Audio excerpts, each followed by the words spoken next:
¿qué tal? Buen día, maestra. Mi nombre es Yahania Yununi Ñiguez Sánchez. Estoy cursando el séptimo cuatrimestre en la carrera licenciatura en terapia física. La materia en la cual se impartirá este tema es terapia física cardiorrespiratoria. El tema en el cual se va a hablar es circulación mayor, menor y ruidos cardíacos. ¿Qué es la circulación mayor o sistémica?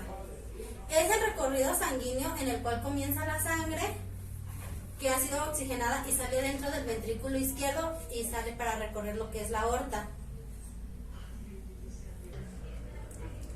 Y es por ahí por donde pasan lo que son las arterias periféricas o arteriolas, más también llamadas, y que se ramifican en conductos muy delgados llamados capilares, ya que se encargan de liberar el oxígeno en lo que son las células. Y recogen el dióxido de carbono en el cual ha sido desechado.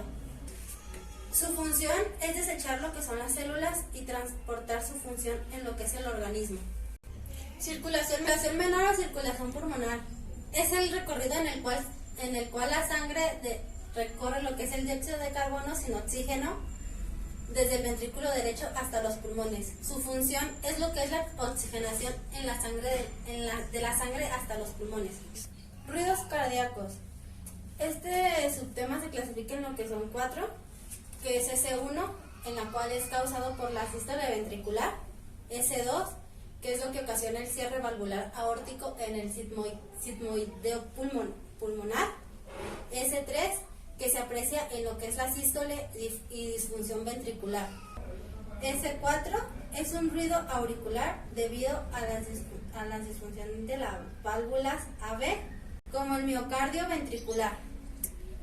El siguiente subtema son focos de auscultación. Se clasifican en lo que son 5. El número 1 es foco aórtico. Segundo, espacio intercostal. Línea paraesternar derecha, que es donde se escucha la aorta descendente. Número 2, foco pulmonar.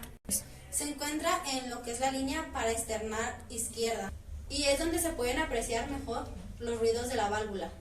Número 3, foco aórtico accesorio, ERB. Se encuentra debajo de lo que es el foco pulmonar. 3. Se caracteriza por permitir de apreciar de una mejor forma los fenómenos acústicos, valvares y aórticos. Número 4, focos tricuspideo. 3. Está ubicado en lo que es el apéndice sifoides 3. o en lo que es el borde paraesternal. Número 5, foco mitral o aprexiano. Es donde mejor se escuchan los ruidos generados por lo que es la válvula mitral, debido a la posición que tiene el ventrículo izquierdo, de mayor contacto con la pared costal. Muchas gracias por su atención, maestra. Espero y sea de su agrado.